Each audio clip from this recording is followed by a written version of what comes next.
That heat as we turn our attention to the weather. We are under a heat advisory, so you've got your ACs cranking, but some storms, as we can see as we look at this Dallas camera, are starting to make their way into our region.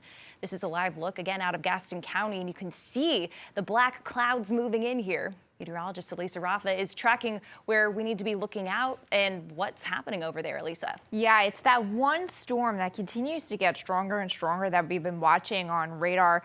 It's got a severe thunderstorm warning, and the rest of the radar is pretty quiet. It's just been that one aggressive pop-up storm back off to the west. So if we look at the severe thunderstorm warning, it continues for parts of Cherokee, Cleveland, Gaston, and York counties through 5:30. It's been extended south and east as this storm works its way in towards communities like York and Clover.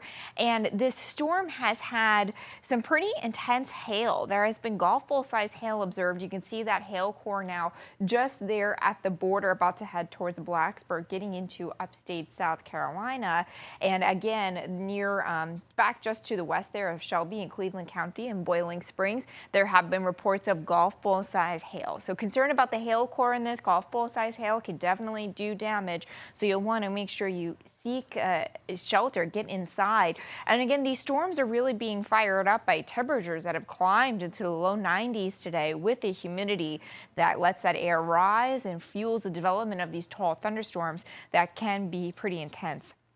We've got a front back off to the west. That's what's fueling some of this heat and humidity in the storms. A severe thunderstorm watch is in effect off to the east there in the pink. You can see another line of storms basically around the I-95 corridor and headed towards the coast. That's where we've had more fuel for storms grow today from that heat and humidity. We've got some of it around Charlotte, but it's a little bit more limited. So the Storm Prediction Center is watching to see if that watch will need to be pulled farther west towards the Charlotte area. For now, it looks like we have that one isolated storm, and the bulk of it looks to stay to the east. But you can see we do have that severe risk for the evening, as we've already seen one or two of these storms could be on the strong side. Threat will mainly be hail up to quarter size, if not bigger. We've already gotten golf ball size hail today.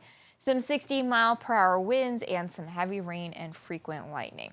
So we've got these storms that will continue to kind of fire up and push their way to the east through the evening. I do think things quiet down once the sun sets. Things are mostly quiet overnight, just really muggy, temperatures in the 70s.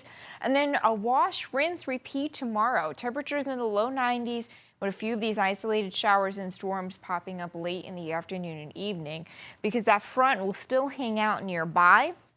The heat and humidity will continue to climb. So by the end of the day, once we fuel up the atmosphere, we could pop a couple more of these storms. So your 4th of July is coming in hot. We'll have that heat and humidity, temperatures in the lower 90s, with maybe some of these storms firing up late in the afternoon and evening.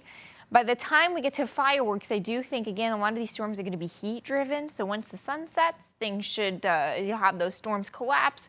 Will be partly cloudy and warm. Temperatures at 84 degrees for those fireworks tomorrow evening. So still pretty muggy, but the storm chances should subside. So your holiday headlines, it's another hot one tomorrow with highs in the low 90s, feeling closer to 100.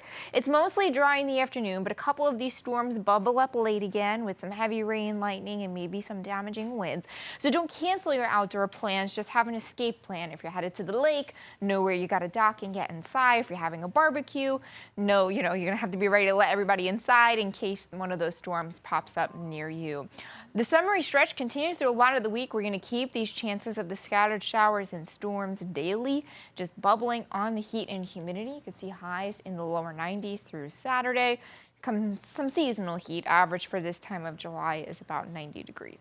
So we're muggy, temperatures in the middle 70s tonight, scattered showers and storms possible again tomorrow.